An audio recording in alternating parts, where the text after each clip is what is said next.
Well, hello, everybody.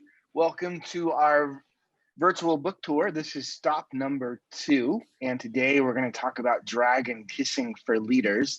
And to kick us off, just to get us all started, we intentionally didn't make this a webinar format where all of you would be put into a non-camera opportunity. We intentionally made it so that everybody could be on camera together. So if you want to join us, please feel free to jump in and turn your cameras on so we can all have an actual conversation together as if we were just sitting together in a room somewhere. And also know that we are live streaming on Facebook. So if you are a Facebook person, welcome. Note that we are recording this. So if you are, if there's some reason that you don't want your face to be on a recording, of course, it's fine to go ahead and turn your cameras off. One more fun request is that if you will look at the name that is by your name, by your picture, and if that name looks like my name, which is Michael Harper, which means I grabbed a link and sent it to you so that you could log in easily. And if you wouldn't mind changing your name, and on Zoom, what you do is you put your cursor over your picture, and you see 3 little dots in the top right corner. And if you click on that, one of your options should be rename.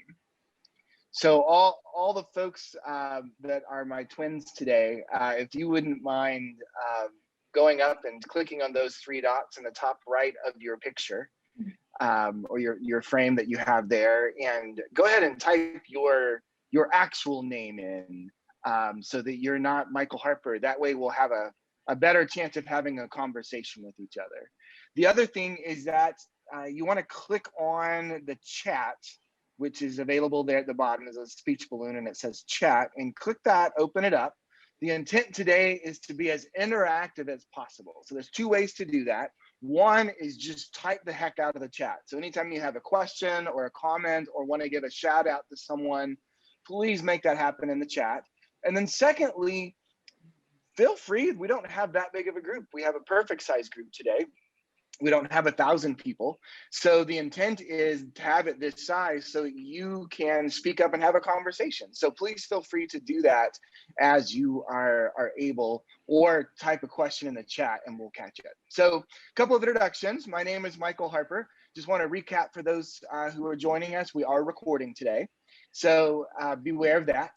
And if you want to turn your camera on, we would love for you to be engaged with us. And if you prefer not to, that is also just fine. In addition to me being here, I'm one of the co-authors, and I'm going to take a little bit of a back seat today because Robin and Shawn, our other 2 co-authors, are taking the front seat to talk about leadership. Robin Glasco, do you want to give us a wave? That is Robin Glasco, and she is, where are you located today, Robin? I am in District 1, Washington, D.C. Washington, D.C. area.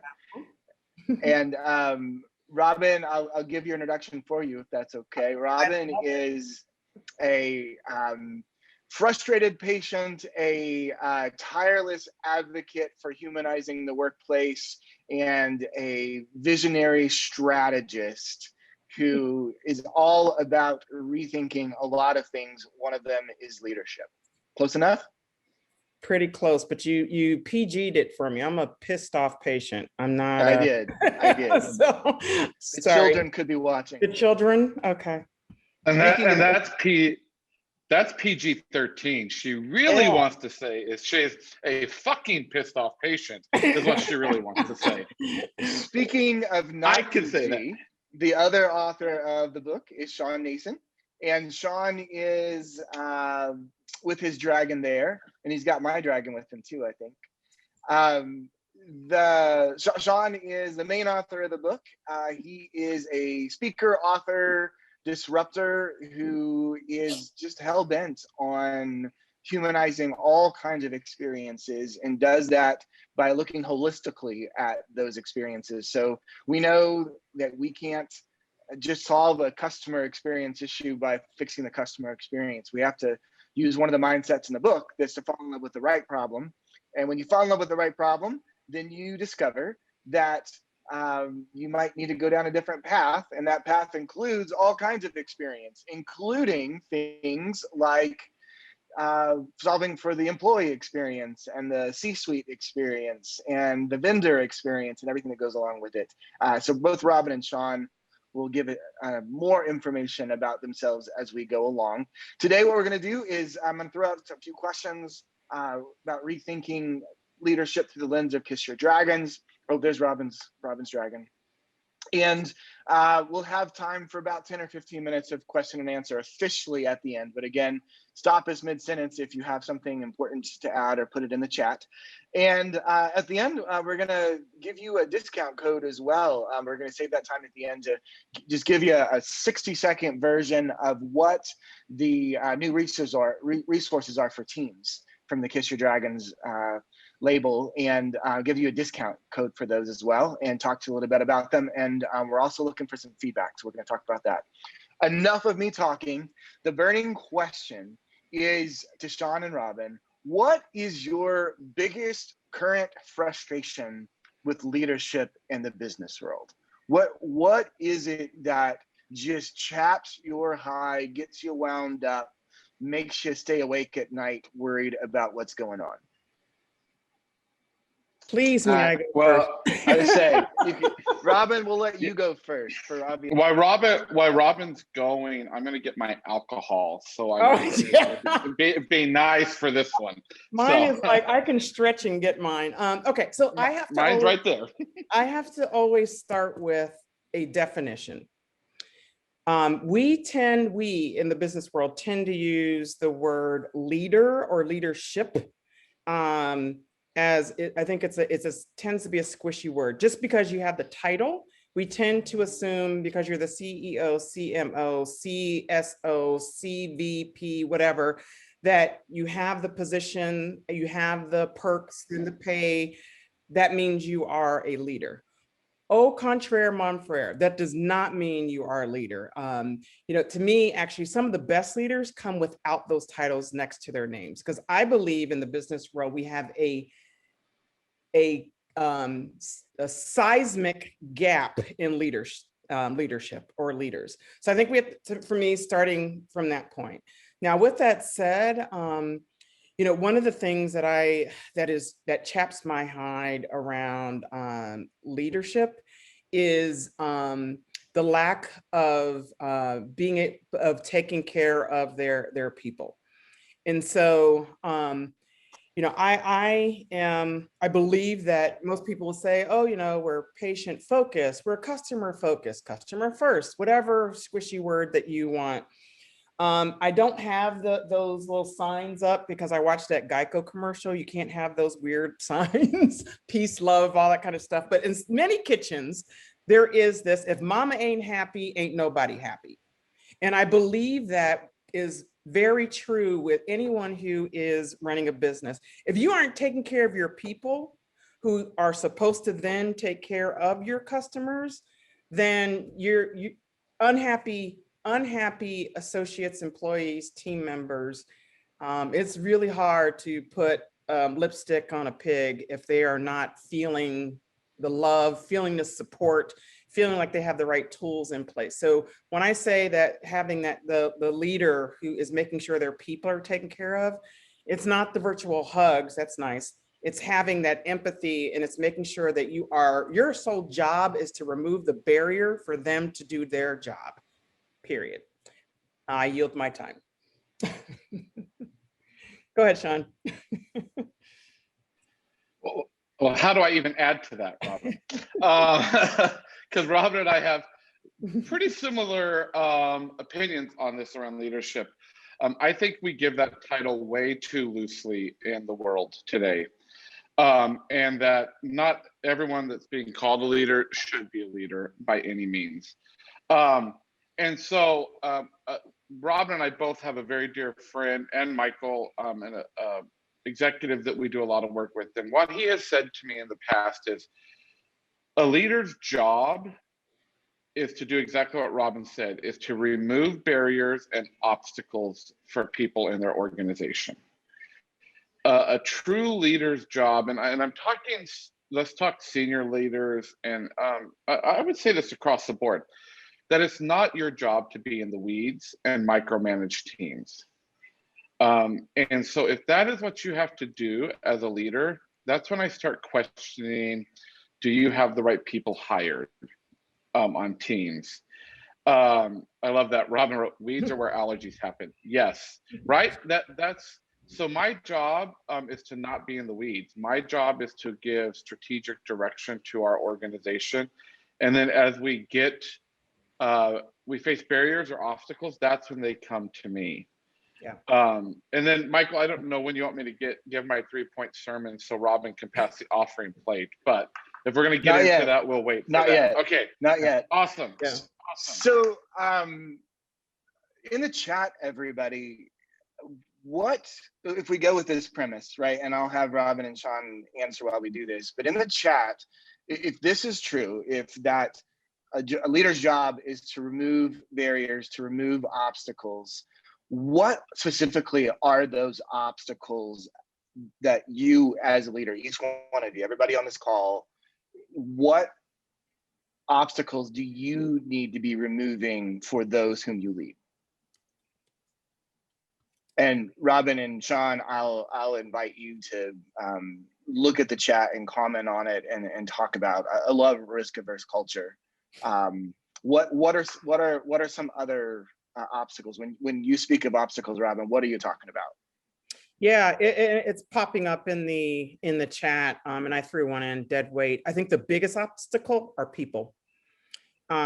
A leadership failure is when, it's interesting, if anyone has kids, you tend to spend most of your time on usually where there's the problem child or the problem of the moment with the child. Same at work. We tend to spend more of our time on problems and less problem people, and not on necessarily the high performers. And so change a mindset shift of flipping that. And I think that's part of the Jack Welch mentality of kind of flipping that. And so people, to me, is the number one biggest thing, because your high performers are watching how you are handling low performance, how you are handling those who are not meeting expectations. So I believe first and foremost, it always starts at the top. It always starts at the top. Remove those barriers. And that first barrier, do you have the right people there to execute on what is required on behalf of the organization to delight customers? What about you, Shawn? What barriers do you see most commonly with the leaders that you work with, and not me, the other leaders? Oh, I can't talk about the leaders that I work with here. No, okay. No, I would say, and I love this, Kevin, you put the risk-averse culture and intolerance for failure. Those types of things, oh, and I love this, and I say all the amens. People in leader roles who stop being lifelong learners. Yes. If you create a culture that is not beneficial to all that are involved in that culture, or employees or associates, I always hate to use the word employees, but team members in your culture, that is, again, a senior leader mentality that has to happen. And so this whole intolerance to failure and culture, if you do not have leaders that are pushing those things and making sure that they get moved, I question if they're the right leaders. And I love this, and it's going back again to a dear mentor of ours, where he says to me, and I've heard it said several times, that as a leader, you need to make sure you hire people around you that are smarter than you are. And that if I hire people smarter around me, so right now on my screen, I happen to have Michael Harper on one side and Beth Roberts on the other side, and then Michael Schutz right there, and Kevin and Mark and Christopher. Those are all people on our team at Mophie and the Disruptor League that are smarter than I am. And I've hired them, Kevin, I've hired them at their brilliance. And we've been talking a lot, and those of you that know me, I am now, I have a new addiction. It's not alcohol or drugs. It's called Clubhouse. And we've been talking a lot about our zone of genius. My zone of genius as a leader is not to execute and get things across the finish line. But the zone of genius in our organization to get shit done is Michael Harper. The zone of genius to make sure we get it across the finish line is Beth Roberts. And they make sure the rest of the team is all moving in the right direction. We were joking yesterday, we were meeting, and we're in a hotel in Chicago right now. That's why my background's different, not normally. We were meeting with someone, and I said, they don't even allow me, and my organization, I own it, I'm the CEO, I pay the bills, but they don't even allow me on certain Slack channels within our organization. They just won't let me.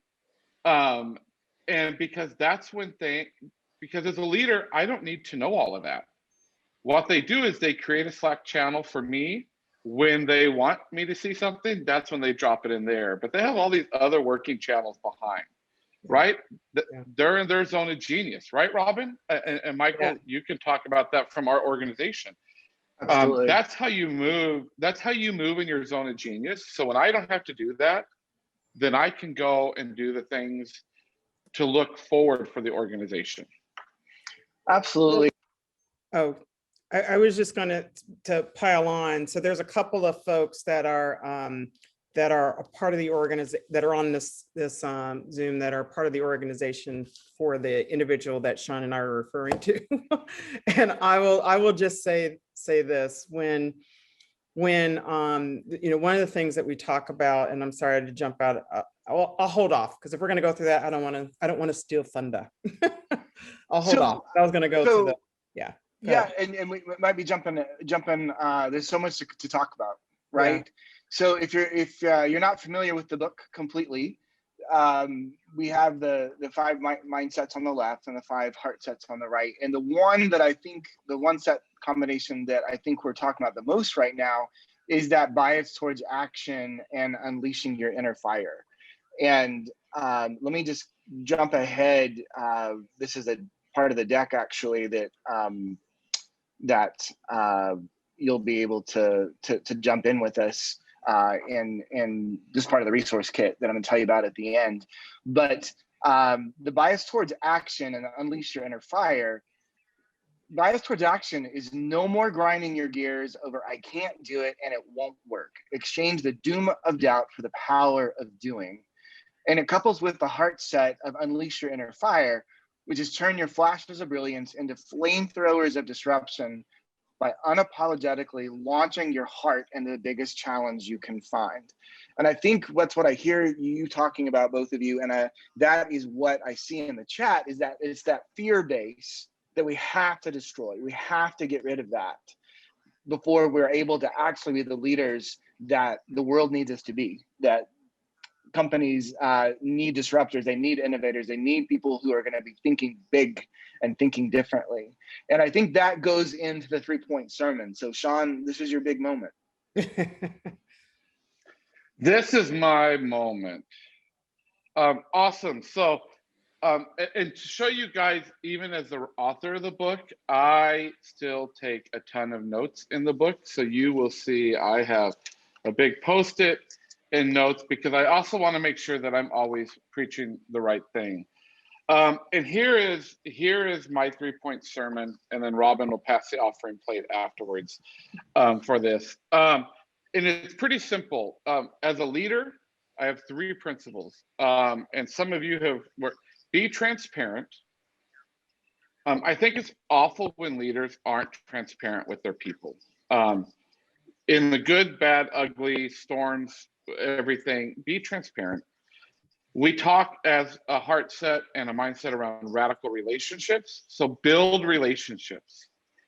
Again, one of my mentors, an example around this is he and I used to make sure that we walked the floor of the building every day and said hi to everyone in the building. And that particular time we had 5 floors, and we made it happen. We built relationships. We learned who people are. And this is a hard one for me. I don't understand as a leader how you can't love people. So the third point we'll is talk love about that people. later. Yeah, right. So that's my 3-point sermon. Be transparent, build relationships, and love people. What's your take on all that, Robin? Well, so in the spirit of being transparent, I need to asterisk all people, because there are a few that I want to run over with my SUV, just to be very transparent. But the beauty is, they would not be surprised. And I see Lauren on here laughing because she already knows what I'm talking about. They would not be surprised. They would see me coming. Oh, there comes Robin to run me over. So that is just an illustration of what transparency would be.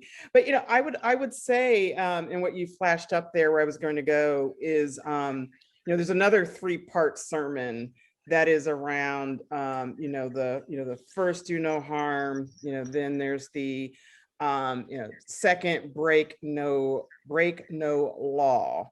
We break rules. We don't break laws.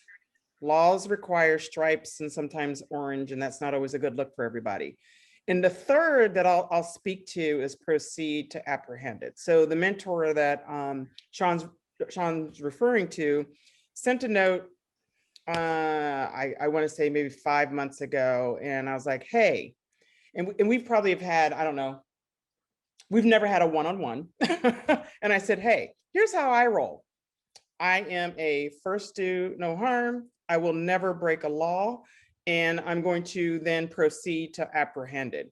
My do no harm, once people know your intent, and know that you're not here for self, that your arrows are at the same issue, you are wearing the same jersey, any other analogy you want to use, any other metaphor you want to use.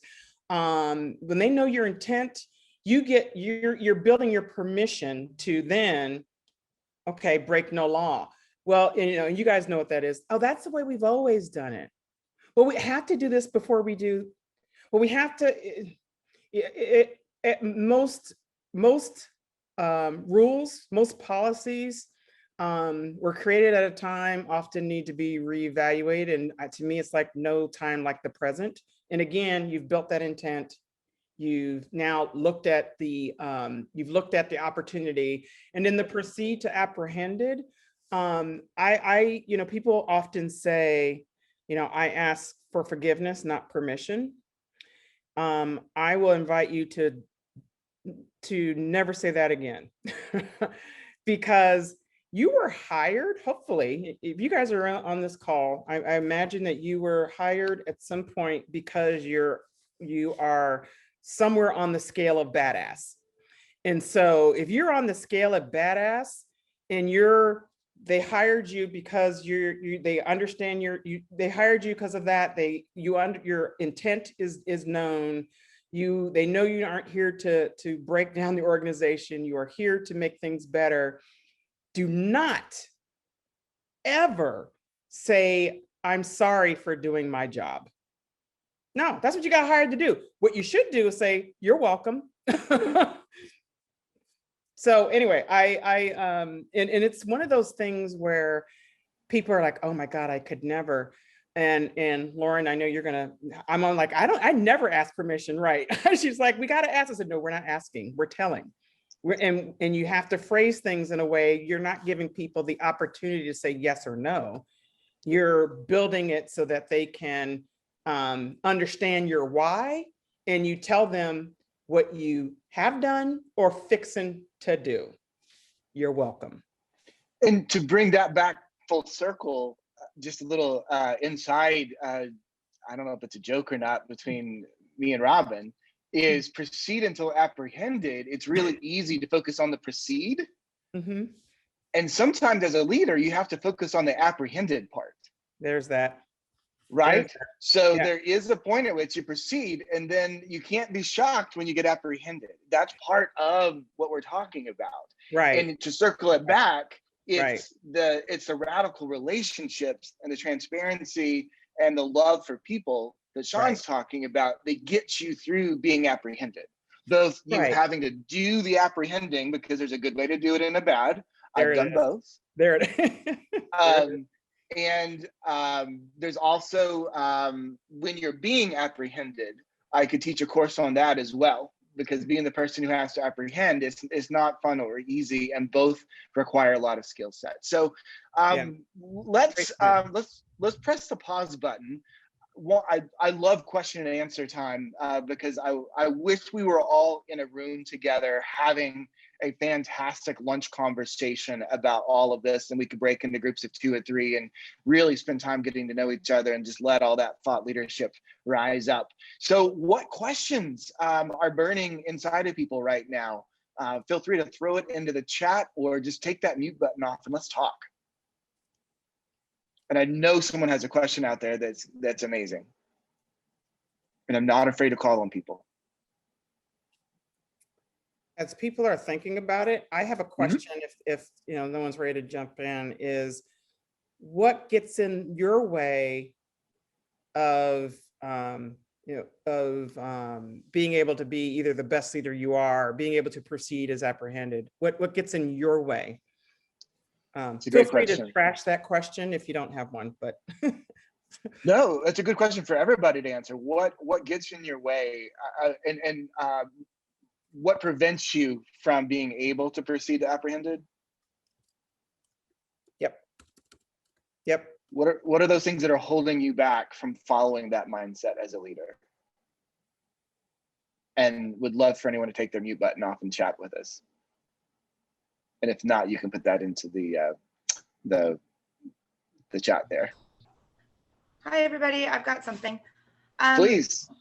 So for me, I think the things that could hold me back or have held me back is not feeling like you have the support above you to go to the transparency, like to have that, you almost like doubt yourself for a moment, and then you kind of need somebody to talk it out with, or to have that mentorship and that leadership.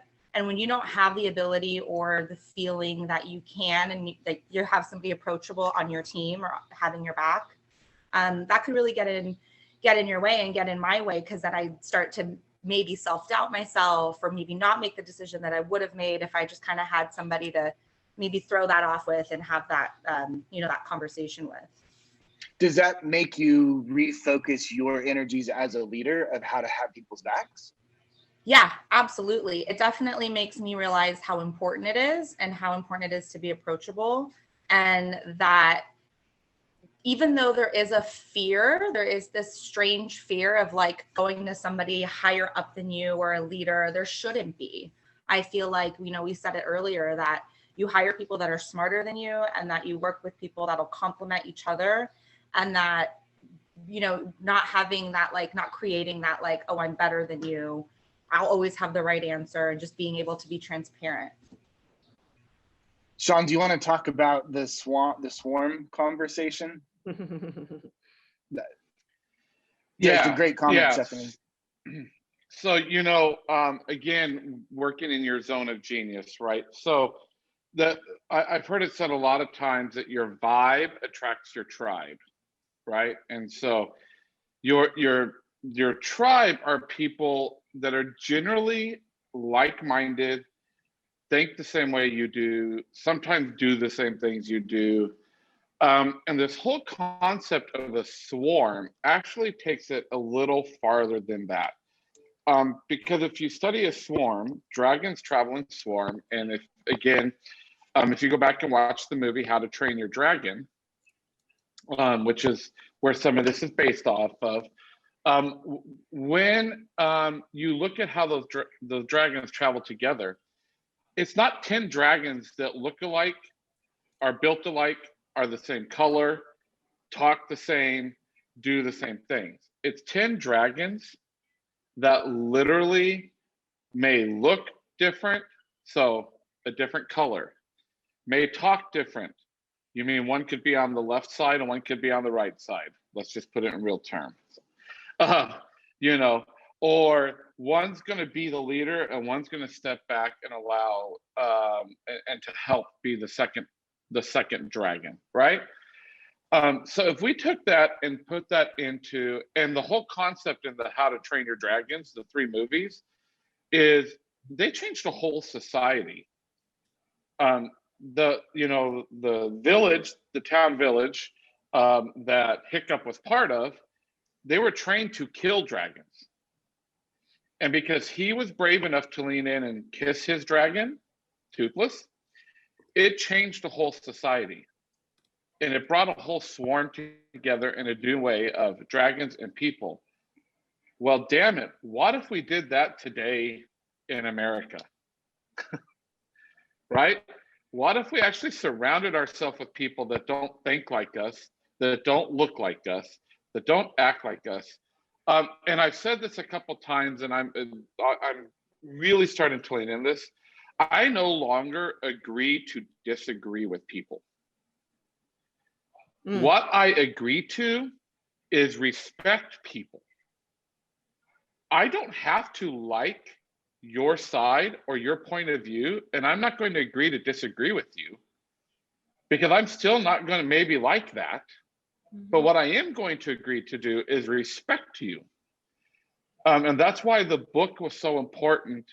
You know, Robin and Michael are part of my swarm. Let me be very clear with you. Robin, Shawn, and Michael do not agree 100% on anything.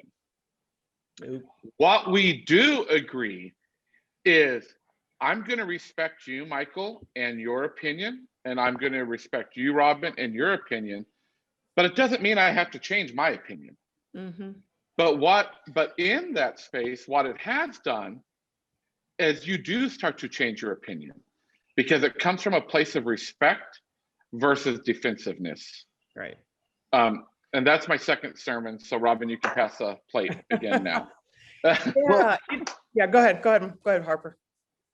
There's a poll that popped up too, so y'all jump in to answer the poll question. Do you feel like you have a solid swarm? My yes and to that is it's respect, and that the phrase "you be you" also needs to be struck from your language. So agree to disagree needs to be struck from your language. That it's about sitting in the mess. It's about sitting in the mess together and making a solemn oath, or whatever that means in the business world, to sit there until you get to the point where you can and not even come to consensus. That's a whole different class, right? It's about getting to be at peace with each other, to understand that we're not going to agree with each other. It's okay. And not only is it okay, it's the right thing. Yeah. And so there's a story in the book that Shawn and I often have our worst moments when we're trapped sitting next to each other in an airplane. And we're sitting there for 3 hours, seatbelted in, not wanting to talk to each other, but we have to. We have to be able to work it out. And we get to that point. And once you learn how to do that, you realize that it's like respect plus 20, right? There's a depth to it of being okay with this is how important it is to have a swarm that disagrees with me, and it's going to be okay. And to pile on, we should actively make sure we have in our swarm folks that do disagree with us. Because, you know, if you are someone put in there around leaders not growing, you will stale out together or you can soar together, because you will build off of each other's experiences. But the interesting thing is that we often come into conversations like this, as opposed to being able to receive, and we maintain and defend our position versus being able to empathize and sit on the opposite side of the table and look at things from that vantage point. And so, one of the main reason that we wrote this book, well, there's a few, but one of the main reasons we wrote this book is that, and there's a lot of these things in the chat. So you probably have experienced sometime in your career, old organization, been around forever, maintain the status quo, the history of this organization, well, this has been a great product seller for us, or it just, there's tons of things that usually that people say as an excuse to not change or to do something different. And so what the book is compiled of is how do you exist in that organization, one, and then two, how do you exist in that organization to advance it, to think different. And so we talk a lot about the mindsets and the heart sets that Michael put up before. But and I often say in these conversations that, God, I wish I would have known then what I know now. Because one of the nuggets I'll say that just to take away is we have to be okay with sitting in the mess, absolutely. And as a part of that is we have to be willing to shift our own mindset that you weren't hired to be perfect. You're not hired to have all the answers. You're not hired to make it better tomorrow. And we get stuck on that, and we hold off on producing something because it's not perfect. We hold off on having the conversation because we don't have all the elements.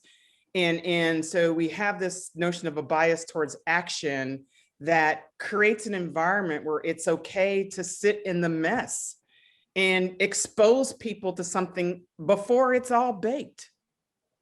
I give the example that, one of the life lessons that I had, and I had it early, and it was, my father disciplined me when I think I was like 6 or 7, when my sister and I made breakfast, and I said, well, if it doesn't taste good, she made it.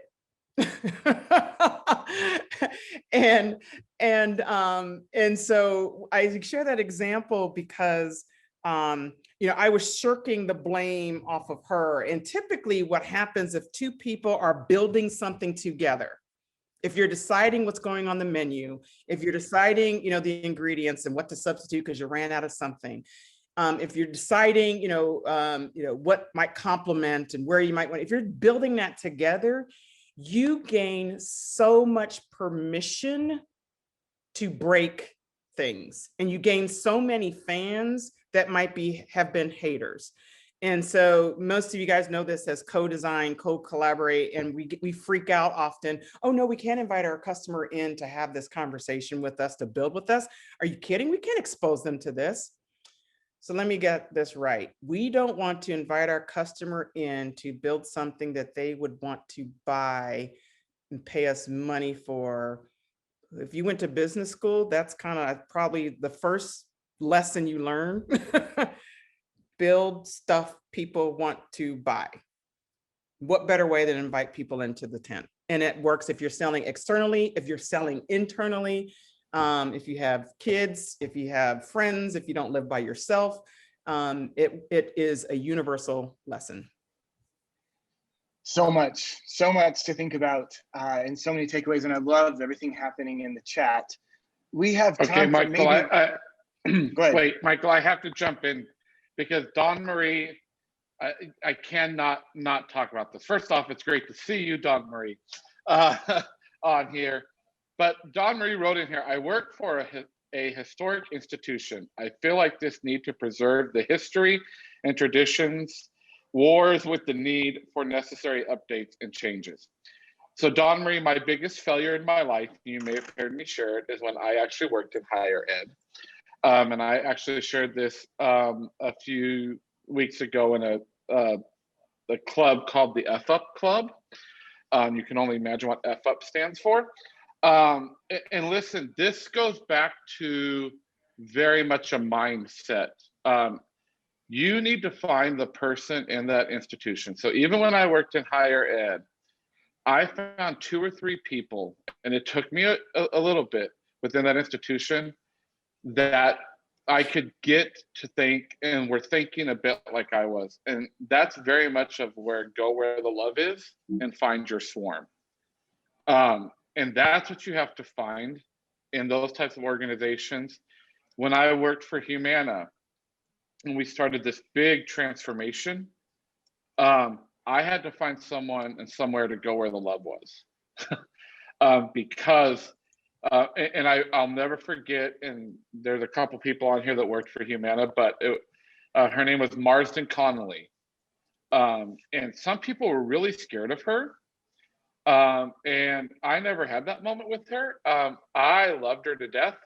But let's be very clear. When I went to her and said, I think we need to do this and I need to use your organization, she said, that's awesome. But if you mess it up, I'm coming after you. But I made sure we didn't mess it up. And from that moment on, and at that point in that time, I think she literally had 30,000 people in Humana's organization underneath her. I had a champion.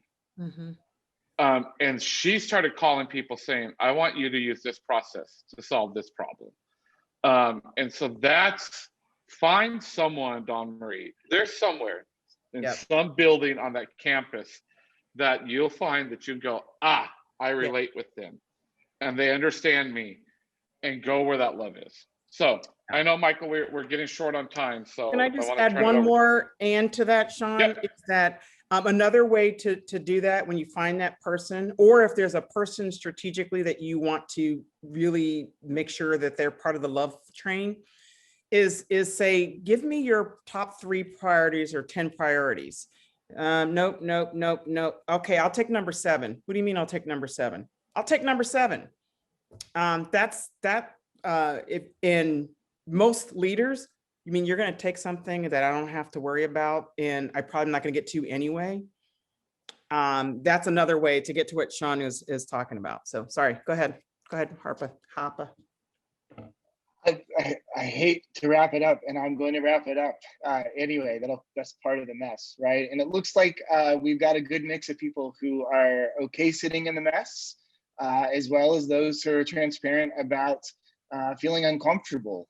And I will tell you, with time and work, like any workout, it gets easier. I started being the biggest squirmer in the mess, and I would find every excuse to run out that door. And Shawn and Robin made me sit with them in it. And I can tell you more about that when we talk one-on-one, right? So to wrap us up, I would love some closure with all of us here. It's been such a great conversation. Could you just, in the chat real quickly, throw in there, what has been your biggest takeaway from this conversation that you've heard from everybody, from everyone that's shared and everything that you've read in the comments? What's been your biggest aha moment and takeaway? If you can just throw it into the chat.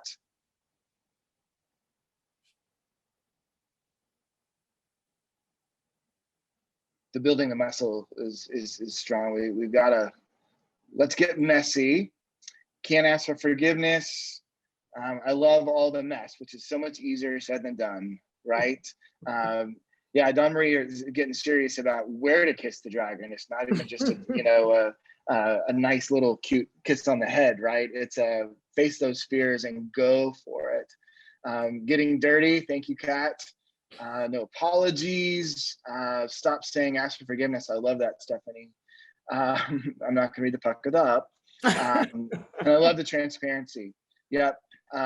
Leadership roots, free grounding. Thank you, Christine. So very quickly, as we wrap up, I wanted to show you a, let's see if this will work. Nope, that's not it. That's me trying to get a COVID shot. Let me get to the right one. Let me know if here we go. That is. There we go. All right. So we've got two resources for you to work with your teams. One is the discussion guide. That's for you to do a book club with. It is free right here at shawnnason.com. If you go to the book page, It says resources, and this is a discussion guide. It's written by one of our team members, Mark Ray.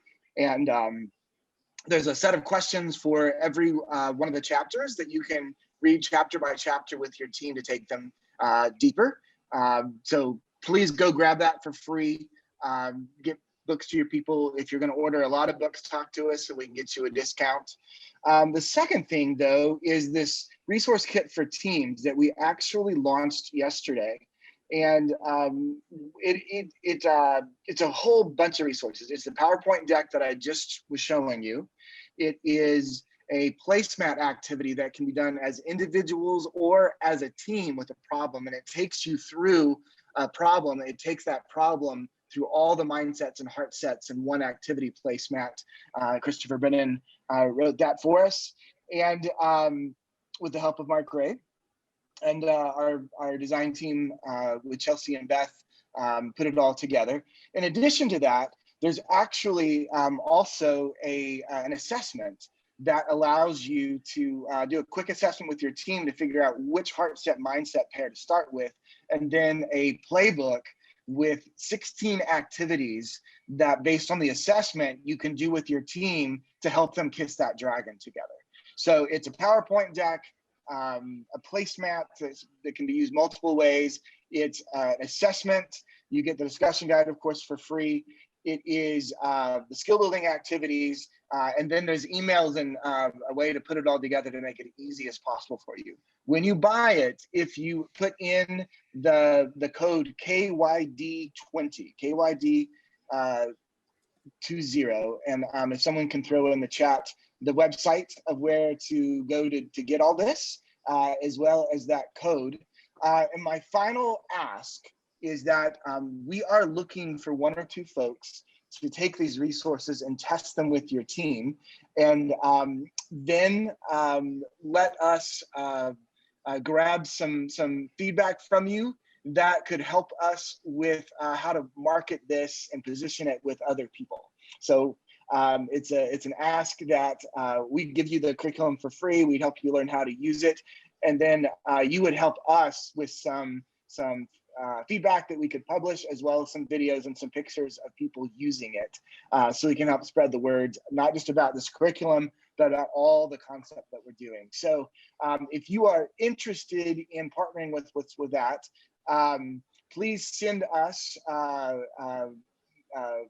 me is fine, michael@mofi.co, and we will get that information to you, and we'll look forward to partnering with you on that. So thank you so much, and have a fantastic rest of your day.